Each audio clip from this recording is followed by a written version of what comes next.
Hi, teacher friends. This is Melissa from Melissa and Lori Love Literacy. Is your district considering adopting a new ELA curriculum and probably wondering, where do we even start searching?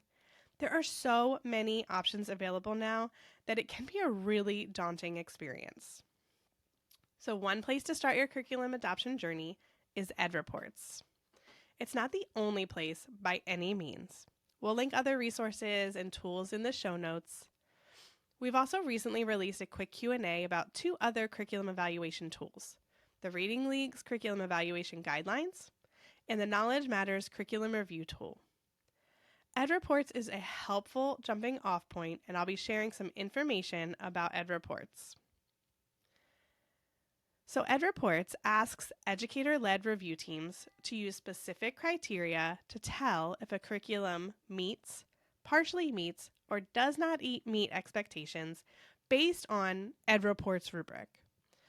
They review ELA math and science curricula, and they provide these public reports with detailed insight into the materials. So that means you can jump on right now to their website and read those reports. You can also view the actual review tools that they use in the process. So what does EdReports look for ELA? In 2016, EdReports first started publishing their first round of reviews, specifically for English language arts materials for grades 3 through 8.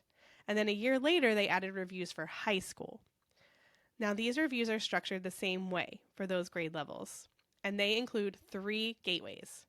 Gateway 1 is text quality and complexity, Gateway 2 is building knowledge, and Gateway 3 is usability. For Gateway 1, text quality and complexity, they're looking at the actual text that students are reading. And what is the quality of those texts, but also what's the quality of the tasks and questions related to those texts?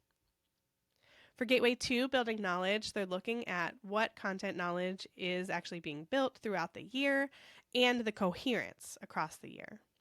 For Gateway 3, usability, they're looking for things like teacher supports, assessment, student supports, and the intentional design of the curriculum. Now in 2017, EdReports actually started publishing reviews for grades K2 or early literacy, and these reviews look at something totally different, which makes sense. They have only 2 gateways.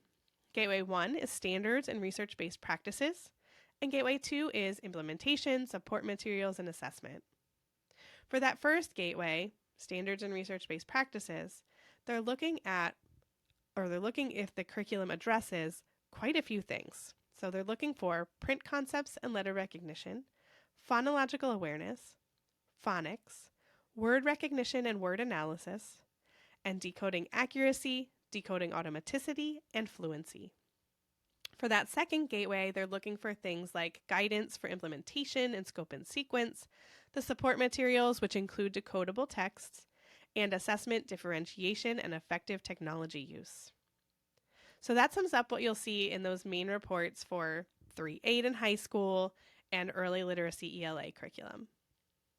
Now, I also want to share with you something new that EdReports has out. There's this new cool feature called Science of Reading Snapshots, and they added that for every K-5 ELA program that they've already reviewed. So these are just quick snapshots that are aligned with 5 components that correspond with the National Reading Panel's 5 key concepts for literacy instruction. That includes phonemic awareness, phonics, vocabulary, fluency, and comprehension.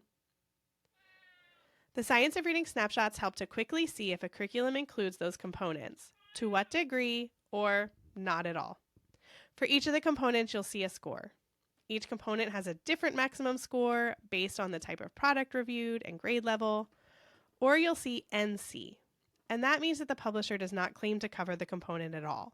For example, Wit and Wisdom has NC for most of the phonemic awareness and phonics components because it must be paired with a separate foundational skills program. I spent a long time looking at those Science of Reading snapshots, and I was surprised by some of the scores for curriculum that I thought I knew well, so they're definitely worth taking a look at. Keep in mind, EdReports is just a starting point when you're adopting a curriculum. You will want to really dig into those reports to find out what those scores mean and not just look at the scores and move on. You'll also want to use other evaluation tools to make your own judgments about each curriculum for your district. And most importantly, you need to make a choice that will work for your district and your students' needs. To get started, head to www.edreports.org and start exploring the reports for ELA. Thanks for learning more about EdReports with me today. I can't wait to keep learning with you.